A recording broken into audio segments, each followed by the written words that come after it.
Bismillahirrahmanirrahim. Dear brothers and sisters, Assalamu alaikum wa rahmatullahi wa barakatuh. Today we are discussing about very important aspect of life regarding Ramadan. Ramadan and human behavior. Brother Mustafa Ansari is here with us, and he would begin with his words so that we could have interactive discussion, and obviously you're with us, we'll be having some benefits from this Ramadan Mubarak, inshallah. Thank you, brother Professor Qadri. It is a singular pleasure and a matter of great thanksgiving to Allah subhanahu wa ta'ala for giving us this opportunity in this blessed month of Ramadan to enjoy His blessings and be able to highlight the aspects of this wonderful month and the benefits that can accrue from it to each and every Muslim, to each and every member of the Ummah in particular. And of course, when we talk about the Ummah, we are also talking about humanity, because the exercise of restraint and the blessings that one imbibes from Raza are not only limited to the person alone, but they extend from that one person to the members of the society. And when we talk about society, we are not talking of Muslims alone. We're talking of... It would be very interesting when I was in America and also in Canada, that our friends from non-Muslim community, and like some Christians, Jews, Hindus and Sikh, they were very much interested to know how Muslim observe Saum, and how is it possible that from early in the morning till the sunset they bear all these difficulties, and how is it possible that they don't take water, even a single sip, and they don't go for lunch or dinner unless we complete our time. So they were anxious to know. And when I told them that the patience is already there, Allah subhanahu wa ta'ala fills heart, and it gives you a very special sensation to control your inner feelings and inner thought. That's why even if food is before you, you don't say, this is behavior. This is behavior. So great change in behavior. Like in normal days, if you say that you take your lunch by 12:30, and this is 2:30, oh my goodness, I can't control myself. But who is actual authority? This is a time to understand that controlling authority, absolutely, this is our belief, is from Allah subhanahu wa ta'ala. And that essential element that we are talking about is the element of happiness. That, when one who is fasting, he is pleased with himself because he is earning the pleasure of Allah subhanahu wa ta'ala. And that is a very essential characteristic that you find in a Muslim who is fasting, that he is not only patient, but from the exterior also, within himself also, you find that he is very happy with himself. That he is doing something which is going to contribute very wholesomely to his life in this world and the life hereafter.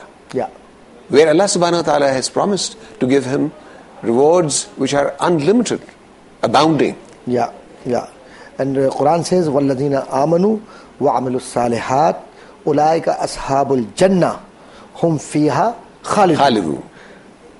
These are the people who will be living in paradise, and these are the people who have been accepted by Allah subhanahu wa ta'ala because of their behavior. So behavior counts. Yes. If we go towards prayer, towards mosque, or inside the mosque, our behavior is indifferent, it won't be accepted. Because for salah, basic behavior is to make niyyah. Your intention should be for salah. For Saum, intention is there. So intention is a binding to tie with your action. Yes. And in between we see a connecting line or connectivity in shape of behavior.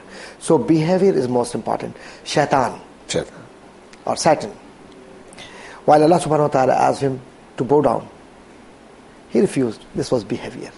He became Shaitan. Turned down forever. He was turned down forever from Allah subhanahu wa ta'ala. And everybody says, La hawla wa la quwwata illa billahi al-aliyyil azim. The behavior of Hazrat Umar Farooq radiallahu ta'ala anhu, while he heard words of Quran from his own family members, sister and brother-in-law. Yes. And what for he came, how he went to Nabi Kareem sallallahu alaihi wasallam, it is behavior. So behavior counts in religion and spirituality. This is my understanding. Yes. So what is your experience? Have you seen somebody that while he accepted Islam or embraced Islam, then he said that, okay, yeah, I accepted Islam, I admitted Islam in my life, or I became Muslim because it appealed me because of somebody's character, somebody's action, somebody's life. So there are so many people. Yes. I have had so many instances, I've come across so many instances where people who have converted to Islam, I've been able to interact with them. And during the life of my father, I had seen many who accepted Islam at his hand. And they would themselves say that there is a drastic change in their personality. Because the reason why it happens is because they have tried to understand Islam. They have tried basically to read the Quran and get the guidance from it. They have tried to follow the example of the Holy Prophet ﷺ's Sunnah. And then they see the merit, the rationale of every action. And that is what makes the difference. Once we start understanding the objective of keeping a fast or a psalm, and then we exercise restraint, and then we exercise truthfulness, and then we exercise patience, there is a difference, because there is a conscious effort, and that conscious effort makes all the difference. People, those who are fasting, it has been noticed, or psychological, they are depressed, or from morning, oh my God, still 4 hours left, 3 hours left. It seems nice while your small kid is fasting and it's his first day or her first day, so it's okay while she or he says like this. But our seniors, or sometime we say in between age group of 20 or 17, 18 to 30, 40, 50, they say, oh my goodness, I can't pass my time because what kind of behavior is this? I think they don't understand. Somebody has pushed them, compelled them to keep compelled, or like it is your willingness. Yes. Why? Yes. They're losing the charm and the basic spirit that they need to develop if they are keeping a fast, because in order to get the best benefit out of it. Because naturally everything is observation of Allah subhanahu wa ta'ala. Allah sees them, and whatever they are doing, whether it is within their hearts or whether they are uttering it from their in words, everything is being recorded, and the sawab or the jaza or the reward depends entirely on, as you said very rightly, on the intention of the person. Exactly, and the intention is a main key of success. Yes. And intention takes you towards paradise or hell.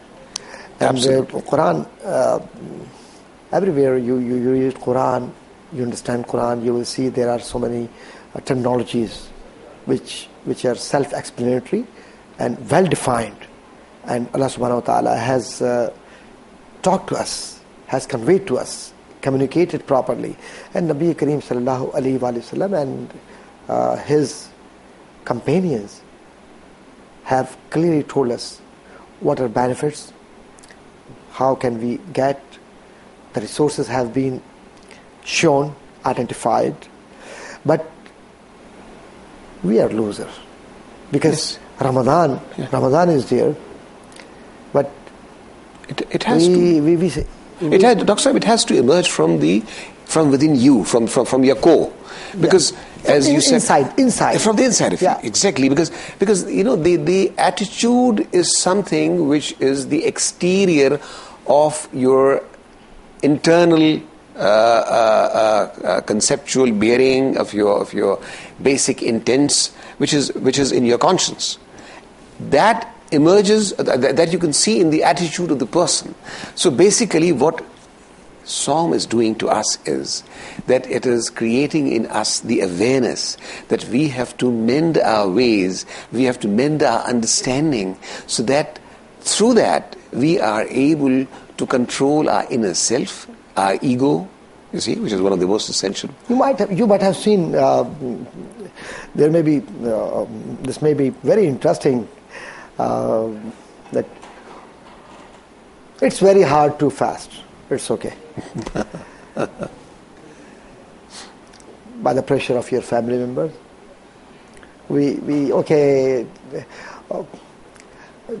Jamaat al-Wada, that would be my day. I'll be having Psalm. Okay. And now there's a 5 o'clock, 6 o'clock or 4 o'clock, time is closer. And I say, now if daughter or son or anybody inside the home says something against his wish, he loses temper.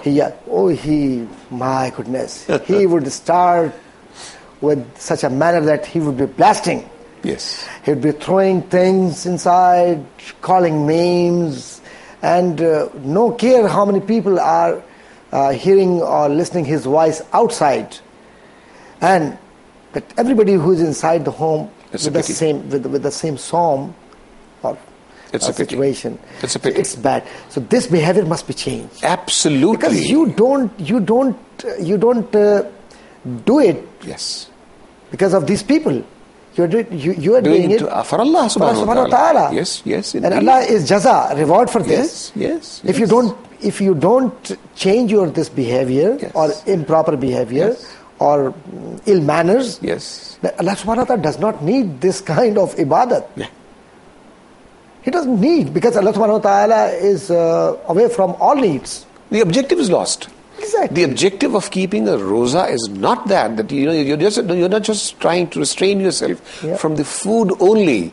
There are many aspects of roza that one has to understand. The psalm or the fast, whatever you call it, it has so many aspects that have to be learned, and that is the reason why we are sitting here today and we are trying to discuss the various aspects of the effects that one has on the physical being and the social being, in all aspects. So behavior should be evaluated by an individual who is fasting. By himself. Yes. Other people would not be controlled. In social sciences, we call it control conditioning. Yes. So control conditioning does not mean that the other people would be creating environment for you. You are the man. You are the one who would be creating environment for your family members, for your friends, for your community. Yes. And obviously, if we are with patience, if we are with the proper manner, and we respect for others, and we respect for the psalm. Have you observed sometime, I'm not fasting due to some reason. You're fasting. But you're fasting, you have psalm. And you're committed that inshallah you will be continuing with this. But all of a sudden you will say, hey, you don't respect, you're eating before me. Should you say like this? Or a person who is eating before you, should he do like this? No. I think both words or communication, or you say behavioristic approach, would not be appreciated. True. Would not be appreciated. You're showing your ibadah, and I'm showing my liberty. Yes. So this may create some kind of misunderstanding. It does. A person who is eating, he may be sick. Yes. He may be having some other problems. And at that time, while you lose your temper, you might be having some temptation towards water or And that's why I said that a person who is not keeping a fast, he has to pay respect to the person who is keeping a fast. Yeah. And he should try to sort of avoid taking food items in front of him. But then again, and especially fast food. Yes. Very significant. With your mouth watering. Yes. And sometimes yes, like a korma or other stuff. Oh my goodness, I can feel it now. Yes.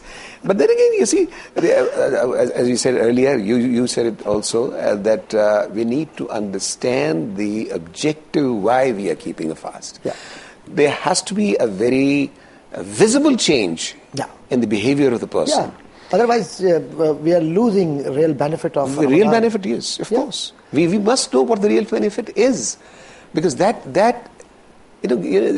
highlights the importance, the significance, and the multi-dimensional effect it is going to have on your personality. Yeah, very true. And not only on your personality, on the personality of every other individual that is part of the community. Exactly. Because it is emerging from you, and it is being passed on to other members of the community. Mm-hmm. So it is something which is very valuable, and we should be able to assess it. And as you said very rightly, that every individual is responsible for himself also. More responsible for himself, for his actions, for his intentions, for his conscious effort, and he should be able to pass it on to others. Try to, each individual member, the head of the family, should be able to sit with his children, with the family members, and try to inculcate in them the true spirit of song. That's why Allah subhanahu wa ta'ala has mentioned for good deeds in Quran, and Allah subhanahu wa ta'ala has accepted positive manners and behavior. And this is month of Ramadan, which teaches us how to be successful. Yes. How to be a real gainer from this month. And I think we should say Allah Hafiz to our brothers and sisters. We've taken a lot of their time. Indeed. And Allah bless them and bless everybody. And my dear brothers and sisters, this is time to improve our behavior. Not only during Ramadan. Ramadan is only a month of orientation. The rest of the months require to be sincere, to be serious, and to be submissive before Allah subhanahu wa ta'ala. Because Quran says, وَالَّذِينَ وَالَّذِينَ means the people. Who are these? These are the people who believe that they would not cause any danger to others without caring color, creed and caste. We love human being. This is month of Ramadan, and Allah subhanahu wa ta'ala is asking us to follow Quran and Sunnah, to follow Allah and His Rasul sallallahu alayhi wa sallam. Once, if we practically prove ourselves that we truly love them, then we have to change our behavior. Care about family, care about humanity, and care about yourself. Then you and everybody who practices upon this would be remembered after departing from this world. May Allah bless all of you. Assalamu alaikum wa rahmatullahi wa barakatuh. Fi amanillah, and goodbye. That is for dhikr, remembering Allah, and rise for the month of Ramadan. Oh Ramadan,